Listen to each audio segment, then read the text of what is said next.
it's only a matter of time before they have the courage to walk away from that, because there's always going to be another person around the corner that's going to be willing to offer more. I'd like to welcome to the show Lani Phillips. Lani, I'm so excited to have you here. And for our listeners, I just want to say Lani and I met years ago, and there was a spark that has just continued in our conversations.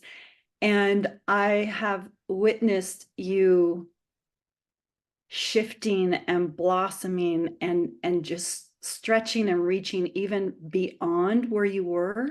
And I'm really grateful that you're on the show. So welcome. Thank you so much, Dr. Laura. And thanks for inviting me. I've Yes. always enjoyed our conversations. And I'm glad that now we'll have other people eavesdropping on some of the conversations that we've had. But the truth is, if you think about it, think about how we met. You reached out to me on LinkedIn. And you just did a random reach out and said you wanted to connect. You thought we had Well, some now things in common. we had connected at the, I had heard you speak at the conference in Seattle. Oh, that's And right. there was it was a really strong intuition that we were supposed to meet. Isn't that something? And then you Yeah. reached out and then it just blossomed from there. So I have to thank you for just reaching out. Of course. Well, what I would love is you have so much in your bio. I would love for you to highlight what you want to highlight right now for the audience to hear. Who are you? Well, I'd love to tell everybody who I am, then we'd step away from the bio. That's what I've done. How about that? That's what I've Okay. done. Who am I? Right. I'm a mother Hmm. to a beautiful son, Braden Phillips, and he's 15. What makes Braden so special to me is he's my one and only, but he also has special needs. He has autism spectrum disorder, and he has taught me so much about myself. He's taught me so much about leadership. And I just think he's a beautiful gift I've been given. Hmm. I also love to think of myself as someone who's just got a natural curiosity for life. I do live in Naperville, Illinois. I always say Chicago for those that don't know the area. But I do live in Naperville. And my natural curiosity is really about all things positive. So it's all about positive energy. Right now, I've got a lot of focus around really taking a look at leadership Mhm. and making sure that we begin to evolve it, because I think we're starting to see a lot of dissatisfaction in different work environments. And I've had a wonderful opportunity to work for Microsoft. I worked for them for 26 years. I've led a lot of teams throughout my career. And I feel like my experience has been a great study for leadership. Mhm. What works, what Right. doesn't work, and I've been taking that work and really trying to bring it to the world now and figure out a way to help people be more effective with the teams that they have. So I just have a natural curiosity about life and keeping things positive and trying to bring out the best in people and try to bring out the best in myself and others. So that's something I love That to do. comes Does through it? so much. And I think that's one of the things that you and I really align on is that natural curiosity, right? Mm. We're just curious about life, about people, how do things Right. work, and the leadership piece. I mean, you've had such incredible experience. And as you reflect back over your career and then now what you're doing in your new venture, when you Yes. think of leadership, what comes to mind for you when you think Mm. of that term leadership? Ooh, it's loaded. It's loaded with a lot of words.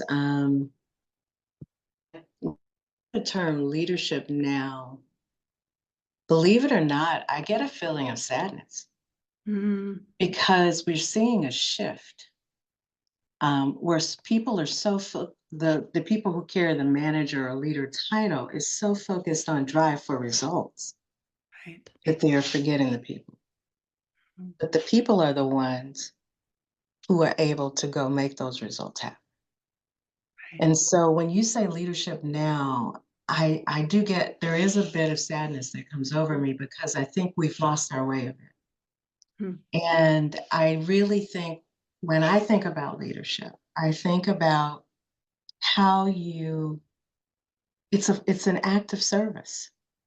Right. It's an act of service for the individuals that work for you, and it's Mhm. an act of service for the business that you're working on behalf of. And as a leader, it's your job to really cultivate that talent, to Yeah. really harness their potential, and get them really focused on what the business needs them to go do. Mm. And that is ultimately going to drive you the sustained results. But there is this process that we have to start to follow that is more holistic. And Mm. today, I think people are either focused on one or two competencies. They have their buzzwords that they latch Right. on to That's that current in that time. that's current in that time. But I think it's I say full circle process. It's a 360. You got to work the entire circle. So it's a holistic engagement you've got to have.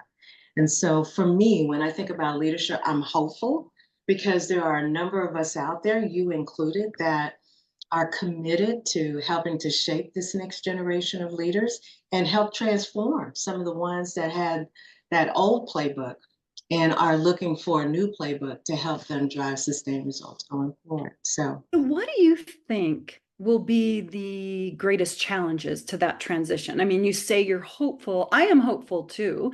And mhm, and I believe there will be challenges along the way. So when absolutely. you look at that, where do you think there will be the biggest challenges? Where do you think those potential roadblocks will be? As our world is rapidly changing and Our world is as our rapidly businesses are changing. rapidly changing and how we interact is rapid. I mean, there's so much change in the world. So Right. with that hope, where do you feel are, I would say Biggest up. challenges, but also greatest opportunities for Mhm. change? You know, what I've always found as I've talked to various leaders around the globe, I think everyone is just challenged with we all are given the same 24 hours in a day. And they're all trying to figure out, well, how do I work all steps? And I've got so many people I'm responsible for. I've talked to people with the smallest teams to the people with the largest teams. Right. And I think everyone's struggling with I've got customer demands, I've got internal demands, I've got employee demands, I've got my personal demands. Right. How do I get it all done? And I think it really is around managing time. Mm. And I also think that time, in terms of how you want to spend it, is important. But I also think there needs to be, and we need to put a focus back on education, Mm. educating leaders how to be more effective. Believe it or not, I think the training has been a lot of, they've kind of had that vanilla flavor to it, and they're Right. trying to train as many people as possible. But I don't think they're meeting leaders where they are to understand where they need their development, and let's Mm. make sure that we give them what they need. And I think there's So some almost like here is the training and really not a recognition of what an individual might really need needs. in order to round out their leadership, maybe. Right. It's Okay. whatever, if they're rolling out a new leadership methodology within the company, or, like, okay, now modern leadership is this big deal. Okay, so now we got to teach them empathy. So they go out there and they put together the training around empathy, and then they're still struggling. Because you see where I'm going? I'm like, I Oh, think we need to do yeah, a better it's job. been a frustration for me, certainly. And I've always looked at I've always had that more holistic Mhm, approach, really to anything, but let's apply it to leadership. mhm, And the idea that we can just apply this one training and then everyone's going to be a great leader, it just, to me, it doesn't make logical sense. And mhm, yet there's also in large organizations, how can you be cost effective in mhm, that training and really get the value from that training? I understand that that's a challenge, but mhm, this idea that now, vulnerability or then empathy or, whatever is that particular word for the mhm. for the year or the particular Yeah. year, it's it's so much more. And if you only focus on that, I actually think if you Uh-huh. focus on the, like, whatever that keyword is at that point, Yes. I think it is more destabilizing because Hmm. then you don't know how do you, like vulnerability, for example, when I'm talking to people around that idea, I Hmm. always say it's important to consider what's your intention, Absolutely. what's the setting, who are you with? You don't just share everything. That's not No, vulnerability, that right? is not vulnerability. Yeah, I love people have to earn the right to hear your full story, but there are experiences that you have that really benefit others, right. where you have to be willing to share that. And I think it's also important for leaders to recognize that it's okay to admit where you got it wrong. Matter of fact, that's more relatable. Right. Tell me what you learned.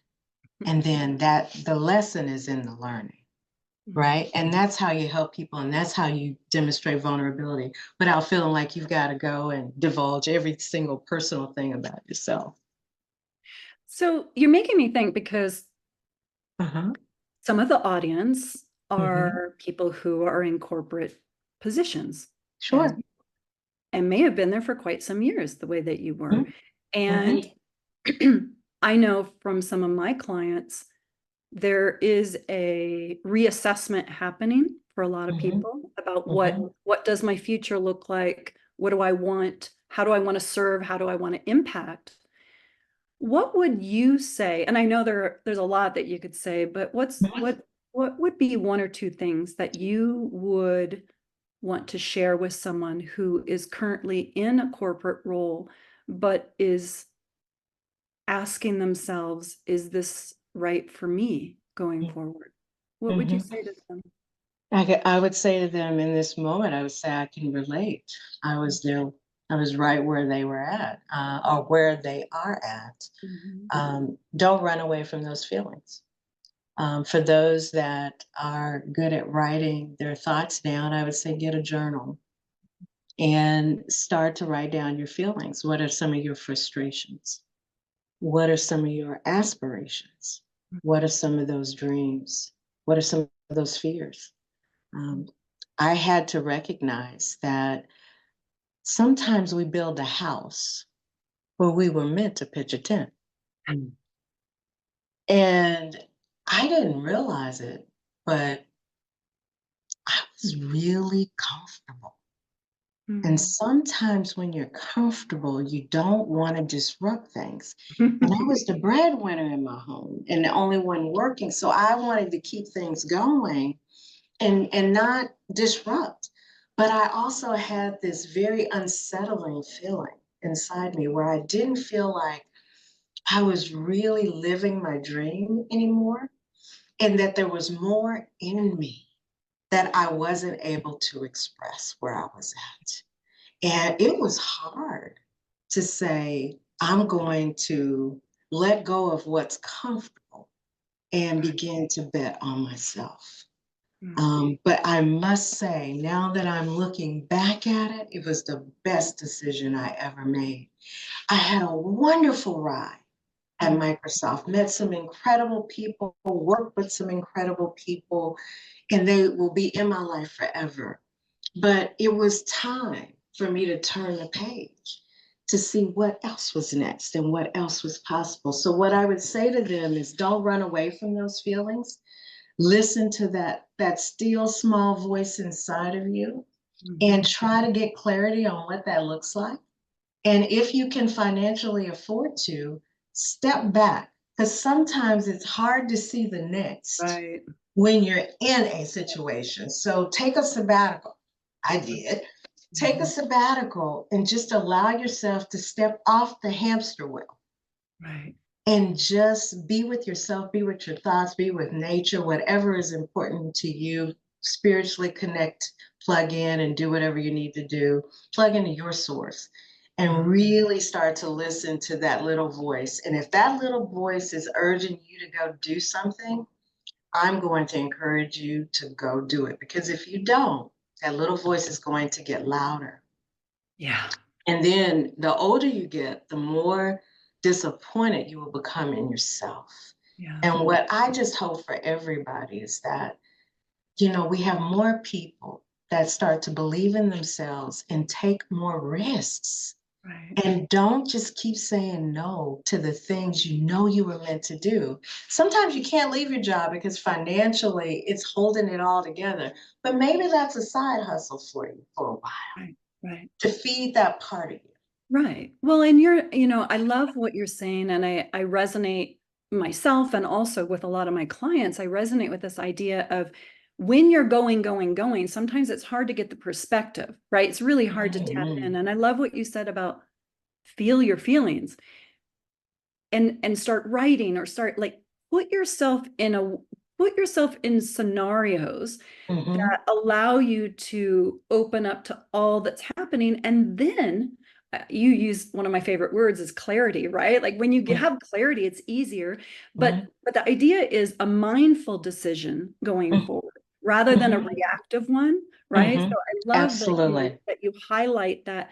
And everyone's situation is different. And I Everyone's. some people will hold on to that role, start creating something external. Some people will Mhm, make some shifts within their relationship as to what they're going to do. Some people, like, there's so many different mindful choices, and mhm, what is right for one person, not necessarily right for another. But I think the words clarity and mhm, mindful and really opening up to, it's interesting. You a couple years ago, mhm, what you just said, mhm, great advice for you a few years ago, right? mhm. Is Sure there will. anything you would add, knowing what you've been through?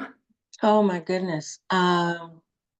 You got a couple things going through my mind. Let me add two things and see if this will take us to the conversation you want to have. But the other thing I would ask them to do is to do an exit strategy. I Mm-hmm. detailed an exit strategy for myself. And the exit strategy basically allowed me to look at things financially, Right. allowed me to look at things. What are those things that I had grown accustomed to and was familiar and comfortable? And what is it I needed to be true for the next thing in my life? And what period of time did I have? And the other thing I also want to encourage them to do is to get a wonderful coach like yourself or get a therapist, someone to talk to where you can truly be yourself and have real, authentic conversations about what you're feeling in a safe space where A you know safe that, and that you can neutral hold it. space, Safe right? and Because neutral. let's Yes. let's underline that Lani did not say talk to your friend. Doesn't mean that you don't talk to your friend, but Sure. there's a different Absolutely. opportunity when it's someone who's neutral. Mhm. And I did do that. So I definitely think it's important to just have a safe, neutral place Yeah. where you can have someone that offer you perspective and Mhm. share with you what they hear you saying. Because sometimes we struggle to find the words to articulate some of our thoughts. So it's just a stream of Yeah. consciousness sometimes when we're talking. And then it takes someone going, well, this is what I heard. And you're like, boom, you figured that out in 15 Well, minutes. and let's be fair to ourselves that when it stays inside our head, it's much harder to get that clarity. So Yes. being in a scenario, whether it's a coaching relationship, therapeutic Hmm. relationship, where you are are having to express some of that, even if it comes out, a little clunky, it helps you to get that clarity. Because when it stays inside, ooh, it can, I don't know about you, but I certainly have heard this. Well, let me ask you this direct question. Are you hard Sure. on yourself, or have you been hard on yourself in your life? 100%. Still to this day, I've got to rein back in that voice inside my head and say, wait a minute, you're not that bad, girl. And thank you for running with that question. It's just that there are a lot of people who might look at you and think she got it all figured out. This was an easy decision for her. She had this great success at Microsoft, and then she has it can seem out of reach for some people. And I know that when people are in that what's next, that reinvention zone, it can feel very scary, and we can be hard on ourselves. during that process. So thank you for. Let me add more to Okay, that. add Let me more. make it really real for everyone out there. So what I had to do was one of my last biggest things that I had to do at Microsoft is to lay off. Mm. And it was an organization that I felt like for the first time I had the right leaders in place. I felt like I had made the right investments. We were humming and feeling really good about things, but the business shifted and decided that they wanted to eliminate this part of the business. And I remember how devastated I was. And I remember after I went through that process, and of course, I carried every person that I had to deliver that message to. I carried their hopes, their dreams, their disappointments. I mean, sleepless nights. I had many. And I was so committed to just making sure that they all found a home because none of us had expected it. But I knew at the end of that, I needed some space. I needed a sabbatical because I also now am at a crossroads in terms of what do I do next. Well, while I was getting ready to prepare for my sabbatical, my husband of 21 years asked for a divorce. Whew. Let's just So throw I'm at everything a at once. crossroads in my career saying, what am I going to do next? He comes to me and says he wants to divorce. Ooh, That's a hard lot. on myself. Yeah. Can you imagine the disappointment? That's a lot of feeling knocked down. Mm-hmm. Yeah. Mm-hmm. So yeah, I Defeated. was really hard on myself. I was. And, you know, going through that, it wasn't easy. Right. It wasn't easy because I had to let go of the dream that I had. And now I had to dream a new dream. Right. And then I also had to make a decision about what was next on the career front. Right. And I had this vulnerable kid that kind of needed mom too. Right. And Right. so I literally had to sit in that. And I still remember the day that I let it, just the weight of all of it hit me. And my natural reaction, let me just say this up front, is not to sit and cry. That's just not me. Right. I guess, groomed growing up. When things got hard, you roll up your sleeves, you figure Mm. it out, dig in Take there, action. take action, Right. plan your way out of it.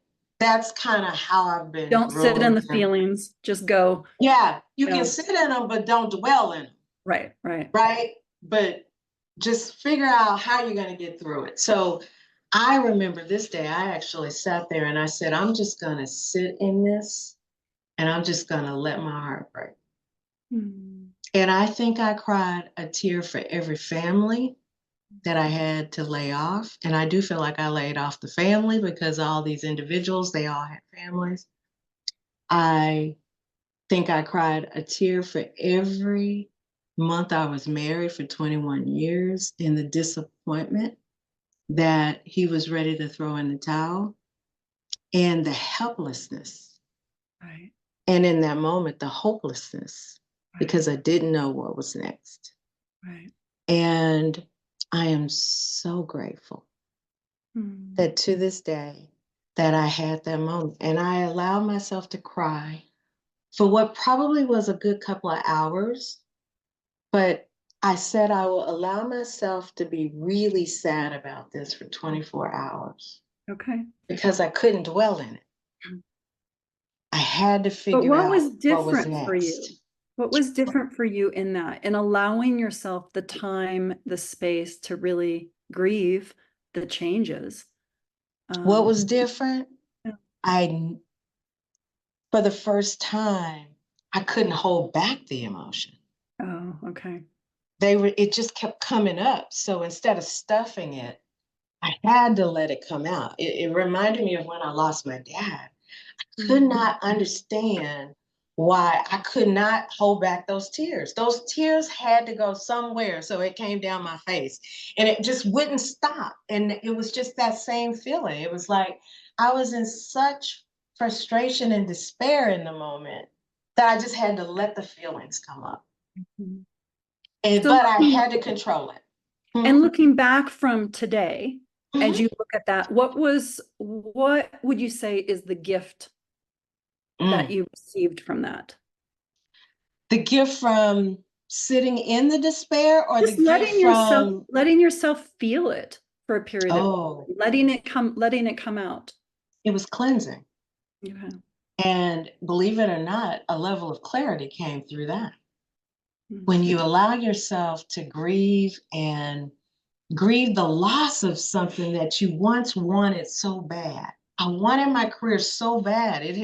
Let's be honest, it had become my identity for the most part Right. because I'd Right. been there Well, for I so was going to many say years. you were potentially losing an identity in multiple ways at that point. Absolutely. Yeah. And then, I mean, to talk to me, I always talk to boys. It was my husband and my son. So I was losing my husband at the time. And there was nothing I could say to change his mind. He had just decided he wanted something different. So I had to just let my heart break from letting go of something I once wanted so bad that sometimes when we hold on to things too tight, we just really prevent ourselves from really leaving ourselves open to what are those things that we need to invite into our life. And I think that's what happened to me after I had that cleanse. The clarity of, I'm really disappointed in what I had to do in Microsoft, but it doesn't define my future. I still can go on to lead more great teams. I still can do that at Microsoft, or I could do it somewhere else. Or maybe this is the universe way of saying to me, it's time for you to finally go do that thing I put inside you that I've been nagging you about for a while. Why don't you go focus on that for a little while? Right. And then on the relationship side, as jarring and as difficult as that was for me, I also recognized that we had we wanted two different things in life. And he did the best he could to live up to this expectation, but he finally had to stand in his truth. Right. Right. And I had to honor that because I actually didn't want to honor it because I thought he had lost his mind. Right. But I recognized over time that he's given me a gift. And that gift is for me to be the best version of myself Right. and not be held back by the things that he didn't necessarily want to be a part of. Right. And so I had to let it go. And I think the gift for me was acknowledging that we were just two different people that grew in two different directions. And now I'm free to enjoy life, experience life, and hopefully attract in the similar energy to where I am in life so we can go further in life together. But I also fought to say, I don't want this experience to close my heart. Right. I want to keep my heart open because I enjoy being a part of a relationship. I don't have to have it because I'm complete by myself, but I enjoy experiencing life with another person. And that's been something that I just want to keep my heart open for and never push away the things that were meant for me in the end. As you're talking, I'm seeing these different, I guess, qualities or aspects of you as a human, right? Mm, And I'd love for you, and I love that you're sharing that. And I'd love for you to, because I think sometimes when we talk about leadership, we forget there's a human in that it sure is. relationship. And A I'm whole lot hearing of you humans speak. involved. And when the audience reads your bio, like, I get that it's not who you are, but it's what you've done. It could make some people feel like they're not good enough because you have a stellar bio. Okay. Thank you. What I Thank hear you. you saying is you're speaking to the human part of you. Mhm, And I'd mhm. love for you to just overlay your view of leadership and the fact that every single person whether they're leading their family, whether they're leading, if they have their own business, they could be a solopreneur, they could be leading a team in a large company, whatever they could be leading in a community, they could be leading Mm-hmm. wherever. Mm-hmm. They're also a human, and that there's Absolutely. that balance and there's that integration and the wholeness, but there's Mm-hmm. also learning how to show up as your best, even when things are not going so great. You've just described some pretty hard hits Mm-hmm. in your life. Mm-hmm. So can you Mm-hmm. speak to that piece, Mm-hmm. that humanity, that wholeness, that leadership piece? Absolutely. So why don't I do it in the spirit of, I kind of came up with this framework called the full circle 360-degree leadership framework. It's based on 6 pillars. And we'll talk about the 6 pillars um, so that we can do it in the spirit of making it relatable to Yeah, anyone listening. I believe the first pillar always starts with self-awareness. me too. I cannot lead people until I first get this under control. I got to get this under control. And I think that's mind, body, and spirit. And I think it is really around understanding who I am, what's important to me, what are those values that drive me. It's also understanding what are those things that trigger me, because we all carry all the Oh yeah. stuff that come along with us from childhood trauma to whatever else. We got all that comes with us, right? Insecurities, all that stuff comes with it. I think it's so important that you really fully understand that a little bit better, because I promise you, if you lead long enough, you're going to get confronted with something that triggers you. And it is going to be important as a leader that you learn how to acknowledge it first and then manage Right. through, right? So for me, for anyone, no matter where they are, I think self-awareness is so important. Now, under each of my pillars, I'm not going to go through it right now. I do have 5 principles that are Mm. important that you focus on under each pillar, but I'm just going to focus on the big rocks right Okay. now. Okay. All right. The second one is around being a visionary. I've been very fortunate that I've worked for this incredible company and other incredible companies where we had strong CEOs that had a strong vision of where they're trying to take the organization.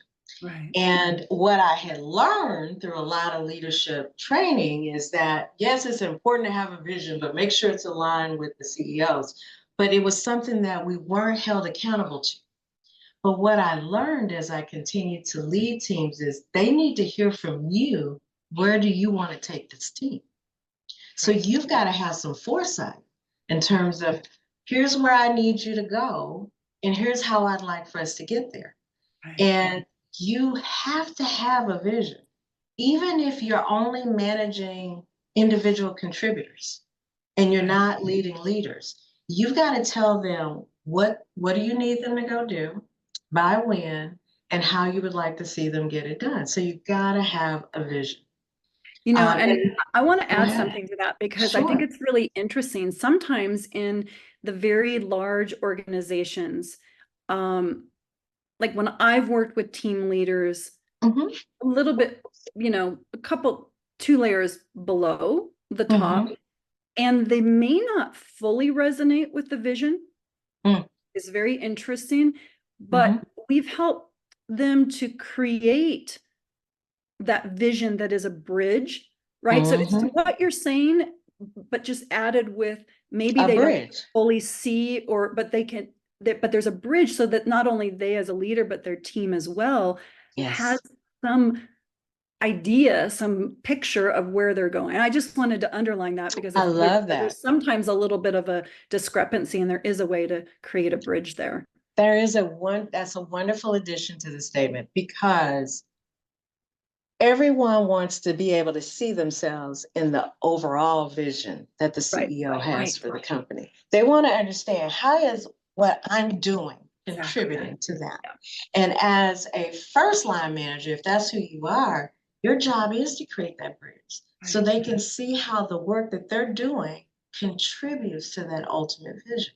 Right. But that is so important for leaders. And I don't see enough of us putting the time into that. So there's always a disconnect Yeah, with their employees. How is what I'm doing matter right. to, because there's a disconnect. The third pillar is probably the one that um, I'm even more passionate about than the self-awareness piece, and that is deeply connecting with your team. Mm. And it's called connection. I just think as leaders, we've had very transactional relationships with employees. That's And a big one going forward. Connection. I Yeah, think they're going to have to deepen their connections with their yeah, employees to get to know their strengths so they can start to leverage their strengths in the business better. They're going to have to understand where they have their gaps, right? And let's make sure that we are aligning resources to support their gaps, especially if it's getting in the way of their success. I think we're going to have to do a better job of really deeply understanding people a little bit in terms of communication styles, backgrounds. One of my core principles under connection is cultural intelligence. We hear a lot about emotional intelligence. We hear a lot about the IQ side of things, but we don't talk about the cultural intelligence. People come from all over the world. Our teams are getting more expansive and global in nature, and people from all around the world, and we're treating everybody the same, like they're all communicating the same. And as leaders, we're going to have to become a little bit more savvy around how do you manage in these very right. culturally different worlds of talent that you're now responsible for, and how do you get the most from it. In grad school, I took a course around cultural intelligence, and I was just mesmerized by it. And I am so amazed at it doesn't even come up Mhm. Hmm. when you talk about managing such diverse Right, teams, right. right? But the connection piece, it's really getting to know your employees so that you can really activate them and inspire them and get them to really be able to contribute in a more beautiful and profound way. Well, I think that's And also connecting to the human part too, you right? do, Because we're you do. human. We come with a whole set of Oh, our who are experiences, they? What's our important to them? Their yeah, family. You got to get to know all of that. yeah. I don't think we spend enough time getting to know people. The one-on-ones is a whole nother conversation, how leaders today use their one-on-ones. Some people really have gotten smart and wise around it. They don't make it a business review. They use it as an opportunity to let the employee bring the issues to Yes. them. But I also think you have to infuse a set of questions that allow you to get to know them deeper and then allow them to get to know you. Yep. Yeah. So it's a two-way street. Yeah. So connection is the third one. So after connections, so Uh-huh. you have Three that's more. 1, 2, 3, and then you have three more. What are those? Role modeling. Mhm. Oh my. One of the things that I have seen some leaders do really well is get to know the key stakeholders in the business so that when things happen, they can remove obstacles well. Some people don't spend any time doing that. Mhm. So when employees run into challenges, they're kind of left on their own to remove some of these obstacles, and the manager is back here just judging whether they did it successfully or not. But I think Right. as a leader, it's your job to be out there fostering strong relationships with the Right. stakeholders, helping them understand what your team, the value that your team brings, what some of the challenges that are out there that you may want to be able to remove. But I also think it's about you being more open too, and allowing them to see you admit when you've gotten things wrong. So being vulnerable and you've got to role model the same Right. values you're going to Right. expect from the team. Right. And then the other two is accountability. I Mhm. am really big on accountability, but I've been groomed that way. I Right. work for a high octane, I call it high octane, drive for results environment for the last 26 years is drive for results, drive for results. But you don't have to do that at all costs. There's a way to do that and bring people along with you. And so I have 5 principles around that. And the last one is around cultivating talent. I Mm. have been so disappointed that leaders today are not spending enough time on an individual level to understand what is this employee's aspirations? What is it they want to What go do do? they want? Right. What do they want? Right. Where do they need support? Should you give them an opportunity to have more visibility in the business? Should they stand in for you maybe when you are out on vacation? What does this employee need to help cultivate them, to make them feel like that all of their gifts, talents, and treasures are being leveraged for good in this business, to make them feel good about what they're doing? And if you do all six of those pillars with your employees, one thing I can guarantee is you'll have sustainable results, because you'll have people who will do whatever it takes to go accomplish the goals because they feel supported, they feel valued, and they feel like you see them and you hear them, and they will give you everything to help you be successful. I love it. I love it. And it makes so much sense, right? It seems pretty logical. And I also recognize a lot of people, as you mentioned earlier, really focus on the day-to-day activities to drive the results. And sometimes there isn't that motivation to just pause and look at how you can really help create an atmosphere where everyone is growing and expanding. And I think that's when I think about it, I think that's where the opportunity is. And then Mhm. also back to what you said about time, and everyone has Yeah. the same amount of time. I think of energy and prioritizing the energy. Where can I put energy that's going to drive ultimately the results? Yeah. But and that requires a pause, almost very similar to what you said. You recommended to the audience, if they're in some sort of a questioning about next steps, is take a pause, take an Take a pause. inventory, get clarity, be mindful about going forward. I know you have your heart is really there for growing and expanding emerging leaders. So I'd love to Yes. hear if when you think about the work that you're doing, when you think about your career and you think about where we are in the world right now with the newer generations entering the workforce, what are you most hopeful Mm. for the youngest generations currently entering the workforce from the I don't standpoint of leadership? What I'm most hopeful for is that they will help us understand that there is a way to have a more balanced approach to leadership. That I can still focus on giving you everything you need, which is drive the business, but we can bring people along with us. Because one of the things I've always appreciated about the younger generation is they take care of their friends. They take care of the people that are in their squad or that they're responsible for. And if a person is down, dealing with anxiety, stress, whatever, they show up for them. Yeah. And I really look forward to them bringing that into the workforce where people feel true, genuine concern and care for them that makes them really want to commit longer. Because at the end of the day, you really are committing to the leader that you're working for. Some Yeah. people like to think you're committing to the company. Well, you can pay them well, give them great benefits, but if you treat them poorly, it's only a matter of time before they have the courage to walk away from that, because there's always going to be another person around the corner that's going to be willing to offer more.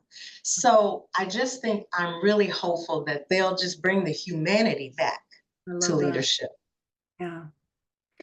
I'm hopeful for that too. And it might feel challenging for Hmm. um, generations that grew up not considering that, Hmm. You right? know what I am worried about though? What's that? I don't know what it is about this conflict adverse world we're in. Nobody wants to have a disagreement. They don't want to say the thing that needs to be said. Um, I really want to see people get more comfortable in a difficult conversation and Hmm. in a respectful way.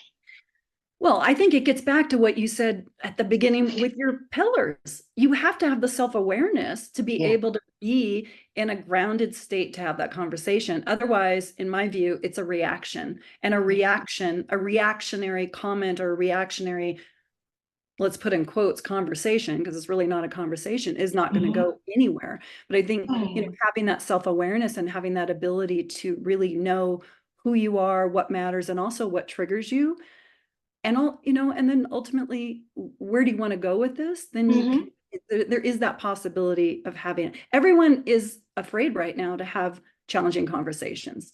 Isn't that something? Everybody's worried about. No, we're in a litigious society. People want to sue, but I think there is a way to have difficult conversations and people leave people whole at the end of it, Yeah. because we're not going to do everything right all the time. And Oh, no we're one not? wants, no, we're not, including me. Let's And just then you, underline right? that for everyone. You're not going to So, do everything yeah, perfectly all the time. you're not gonna do that. And it's our responsibility as leaders to be able to give that thoughtful feedback to our teams to help them understand what they got right, because I want to always catch people doing things right. But to also give them that constructive feedback to say, and here's an area that we need to lean into. Because what I do see that is very concerning is when you see an employee make a mistake, and I don't mean anything illegal or anything like that, but they may miss a goal, or they didn't have a great client meeting or an interaction with Right. a key stakeholder, when they just have missed expectations on something. Let's not judge them and then make them feel like they are the worst member on the team and now Right. it's time to manage them out of the business. Why don't we give them enough care to say, and here are some areas you need to focus on, and then align some resources to help support them, especially if there are areas that's going to impact their ability to be successful going forward. Right. It seems to make logical sense to me. But in order to do that, you're going to have a difficult conversation, because that employee at the time may not be ready or may not have realized that they misstepped. Yeah. But in most cases, we know when we done messed up. Yeah. We just want to know somebody's not going to punch us when Right. we mess up. They want to know that you're going to care enough about me that let's have a respectful conversation about it. And I don't want to feel like now I'm on a naughty list and now I'm possibly going to lose my job. Right. No, you want to have an invitation to be able to grow and learn and be more successful the next time, Yeah. and We not. talk about the growth mindset. Let's Yeah. really put that into action Yeah. in the future. So as we start to wrap this up, I'd love to have you share with the audience anything that you want around what's it like right now. You're an entrepreneur, Can you Lani. believe that? I know, after being in corporate America for so long, what Yes. what is the what brings you the most joy around it, and where is it kind of a surprising, oh wow, didn't expect that. What brings me the most joy is that the only limits I have are the ones I put on myself. Mm, mm. So I can pretty much do whatever I want to do. And I love that. But what scares me is that I'm like, oh boy, it's like just me. It's all I on have me. a few, it's all on me now, you know. I can talk a good Yep. game, but you gotta put some action behind it. Mhm. I'm very disciplined, so I do feel like that piece has been okay. But I do have those moments where it's like, what am I thinking? Would it just be easier to go back to work for someone else? And then I say, nope, because you're settling for safe, and we're not settling for safe anymore. Mm. We take bigger risks. We're going to take a chance. And here's the one thing I said to myself as I was making that transition. I said, you know what? I could be making the biggest mistake of my life. I said, but you know what? What if I'm not? But one Right. thing I am going to do is I'm going to find out. I'm going to at least try, and I'm going to give it my best. And if it works, wonderful. And I hope I help a lot of people along the way. And if it doesn't, I'll just go back to work for somebody else.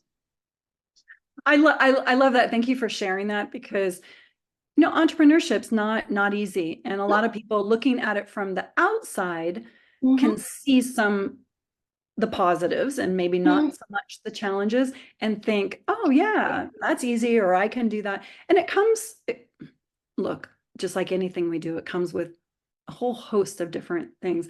But I love the way that you share the joy of it being all on you, right? Like that you can keep expanding, and if it works, it works, and if it doesn't, it doesn't. Or if you need to make shifts and changes, Yes. Oh, you I've can already choose to make shifted. those. Yeah. So is there for circle leadership, Hmm. if someone's curious about this, who Hmm. who is it that you serve? Mm. As of right now, I really have targeted two communities of people. I am serving the frontline leader, the one managing individual contributors. I will take care of the middle manager who manages one level of a manager. The reason I'm targeting them is because I think they're the ones that have been left out, right? They're the ones that were superstar individual contributors and they were promoted. Right. Some may have invested in training to make sure they get it right. Some not. Some of them may not have. Right, right. So I really am targeting them, and I'm really hopeful and will pour my heart into that aspiring leader. Mm. That person who says, I'm an individual contributor today. I have a heart to serve and I want to manage people. I want to catch them early and give them a foundation to help them really be able to thrive as a leader once they're given that opportunity. And I'm hopeful that I'll be able to put some structure around it to help them get their first leadership role. Wonderful. Okay. Yeah.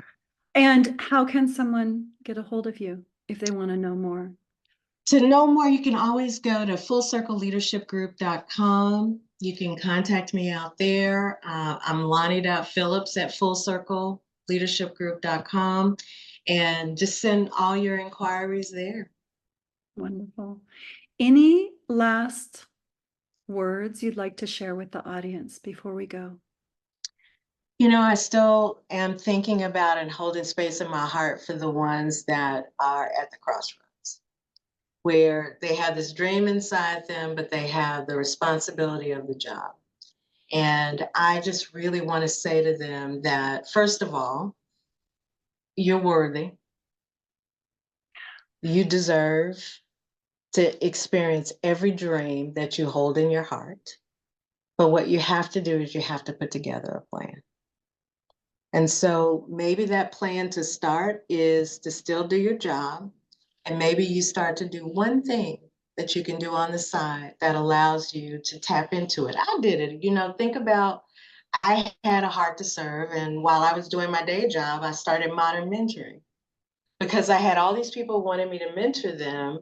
But I realized I didn't have enough hours in the day to hit them all. So I said, all right, I'm going to start a live where I talk to my friends. You were one of my first friends that I Yes. talked to. And I didn't know what I was doing. I was just trying to help. It was just something that fed a part of me that brought me so much joy.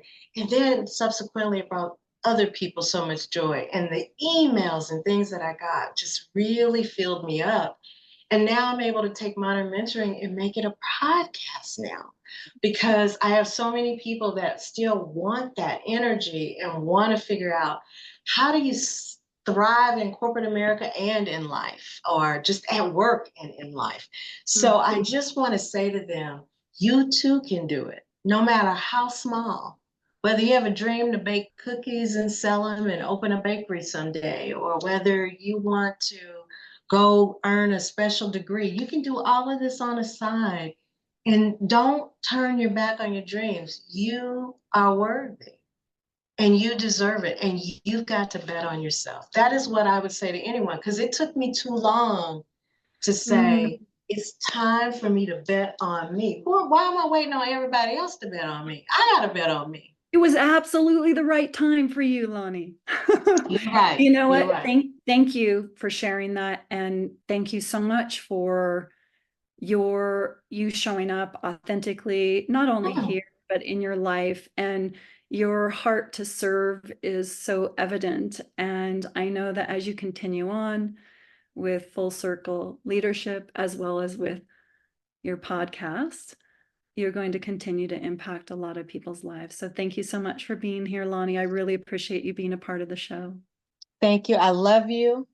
I am so proud of you. Mm. You are just such a bright light and you set such a great example. And you're just another example of why you gotta keep reaching out to people that you feel a spark in, reach out to them, get to know them. You never know. I mean, because now you're part of my Girl Squad. Yeah, you're part And of I mine. 100% adore you, appreciate you, and wish you nothing but continued Mm, success. Thank you so much, Lani. I You're love you welcome. too. Have a wonderful rest of your day. Thank you. You too.